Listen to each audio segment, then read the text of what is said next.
Hello, everyone.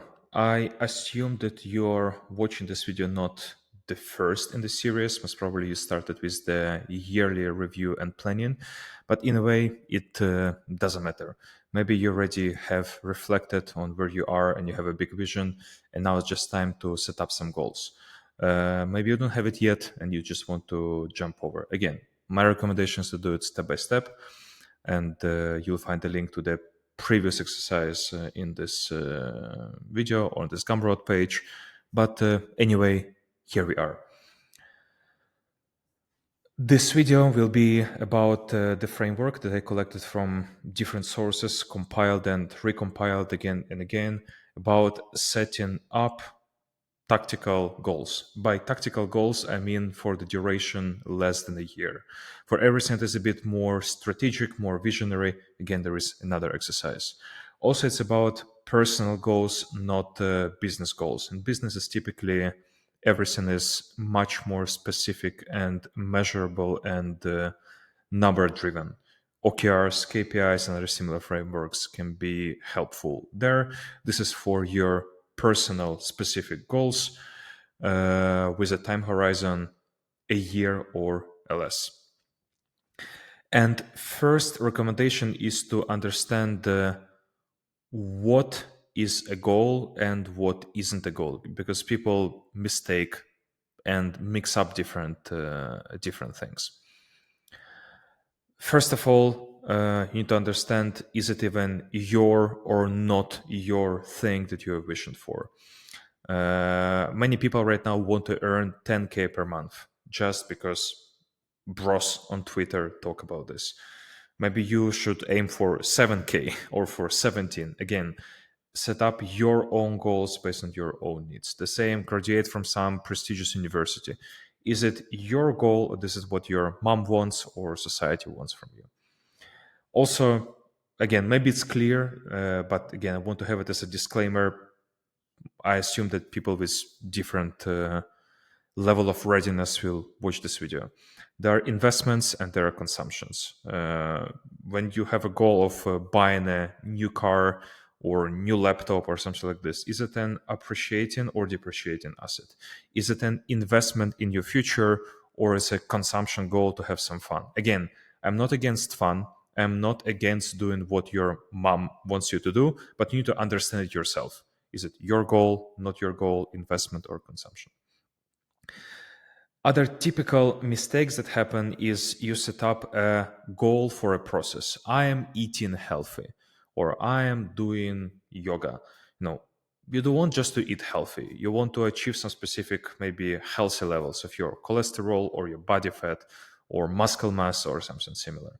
Again, you don't want just to do yoga. You want to stand in some specific Urdhva Hastasana pose for 30 seconds, 60 seconds, depending on where you are.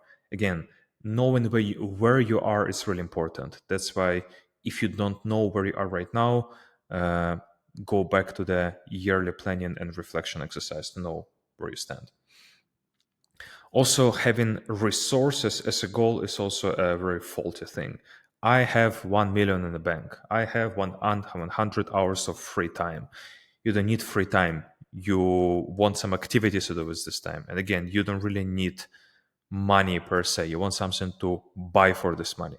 And sometimes this thing you want to buy isn't tangible. For example, maybe you want to feel safety for you and for your family for the next 10 years. And maybe this is your real goal, not just money in the bank.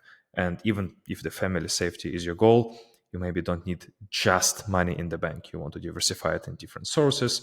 Maybe you want to have some investments, again, etc., etc. Planning resources is typically a faulty strategy unless you're in the actual business planning or budget planning, but this is a separate topic. We're talking about personal goals in this video.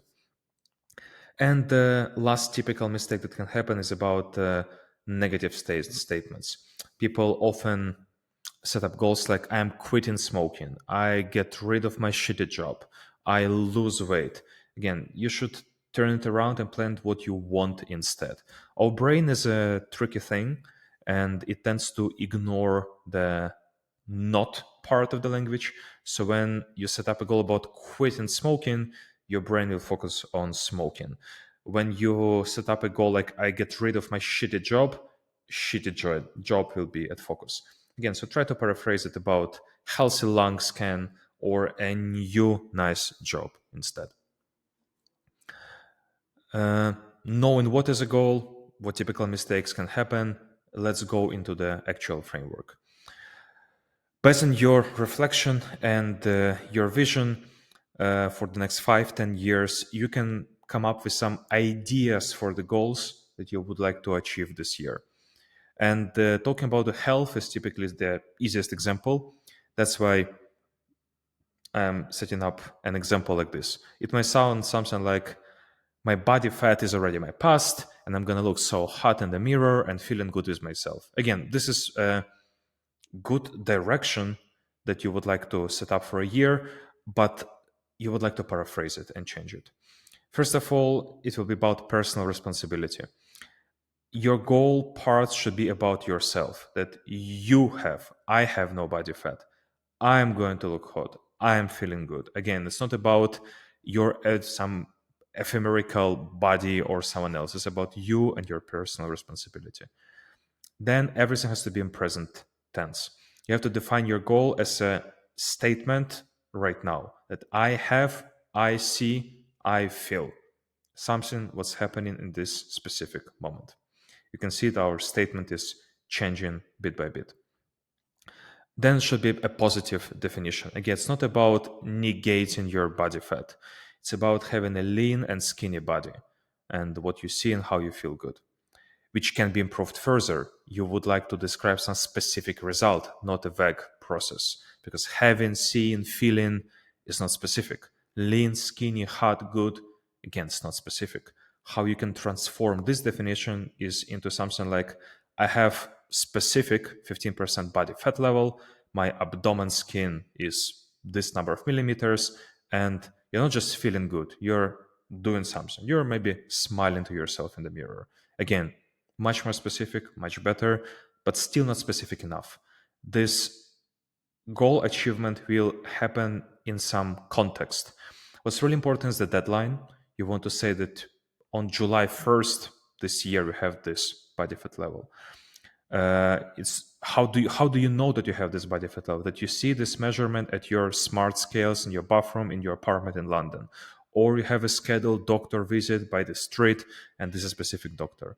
Your abdomen skin you measured with this skin fold test, and the mirror, I guess, again in your bathroom. In order to achieve it, nothing is for free. You need to start thinking at least a little. What are you ready to sacrifice and or invest to achieve this goal? Again, you want a strict diet, you want to have spend hours exercising. Most probably you need to spend some time and money on working with a fitness coach, getting better and better. And of course, you're not living alone in this world. Your goals have impact on the world around you and on other people. So I would like to add that maybe your family is proud of you, your children see the example, and maybe you motivate your followers in social media with your photos before and after. And this is the checklist how you want your goal statement to look like. And just compare this one. My body fat is in the past. I'm gonna look so hot, feeling good with myself. Compare this to this specific goal. On July 1st, 2025, I have 15% body fat level. I see this measurement on my Xiaomi smart scales in my bathroom in my apartment in London. My abdomen skin is 20 millimeters, measured with a skin fold test, smiling to myself in the mirror. Before that, I invested in my strict paleo diet, spent 100 hours exercising, and $1,000 on the fitness coach. Wife proud of me, children see me as example, eat healthy, and exercise too, and I motivate my followers in social media with my photos before and after. And I have a first step. Today, on January 1st, I'll buy my first running shoes on ASOS. Which goal statement for this year do you think is more achievable? Which one will motivate you more? Which one will keep you accountable? And which one you'll be able to track day by day, week by week, month per month? Of course, you're going to have more than one goal, and you can have them as some small paragraphs of texts. I personally like to decompose them into a table following similar structure to OKR, objective and key results. For the table, I set up a goal name that is kind of short and punchy, but then I still add those details that were present in this small paragraph of text. So you see all the details are present. They're just decomposed into different columns in the table. And yeah, the goal name may sound not that specific, but the details are here. Again, I like this format better because it can have multiple goals. Also provide an example of a work goal here, but you can keep it as little statement paragraphs. Both can work. How do you track the progress? Since you have this specific numerical criteria, I recommend tracking them on the monthly basis. Weekly can be too often and too obnoxious, especially if your goals are, on the 3, 6, or even the yearly basis. I personally check in with my goals on the monthly basis, because on the weekly basis I have tasks and projects. So you can create a little table with your dates, basically months as a row, and a goal. I want to be specific, a criteria for a goal as a column, and then just add the numbers one by one every month. How is your body fat evolving, abdomen skin, monthly salary, and then you can have pretty charts describing the dynamics per each goal. So you can basically see the progress and be happy or not so happy with yourself. But again, this is to keep yourself accountable about the results. Next steps is actually doing things. In the yearly review and planning, I mentioned habits and projects and tasks as next steps. So basically, when you have a goal about being skinny or having a higher salary and you have a clear definition of the goal, you have some things to do. You have to learn about negotiation, you have to subscribe to the gym, find a fitness coach, study something. Those are your tasks and projects. I might record a video about that in the next time, again, depending on your requests. But right now, I recommend you just checking up the previous exercise. This one as well is for free. There are a couple of additional techniques, or maybe not techniques, rather notes. Just to remind you, when you do this exercise, you'll feel most probably overwhelmed. And this is the signal that some goals might be not that important and maybe even mixing up with the others. So the rule of thumb for me is less than better. Most probably you don't need more than 10 goals per year. You might have more projects, more tasks. You can have a big vision for the next 5-10 years, but 10 goals is enough, because you're not going to live your life only achieving goals. You're going to have many other things, and having 10 goals achieved is better than planning 20 and achieve nothing. And also think how your goals are connected to each other and impact each other. Again, it can be a signal to maybe merge some goal togethers or even eliminate them. Or if you can see that your goals are helping each other, for example, investing in your health can help you to work more, work harder, make more money. It can keep you accountable to do actually both and achieve more goals. And a couple of resources here as well.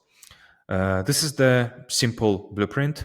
I personally use it already for, I would say, more than 10 years, because the basics of this framework I learned actually back when I was in the high school. So this is working.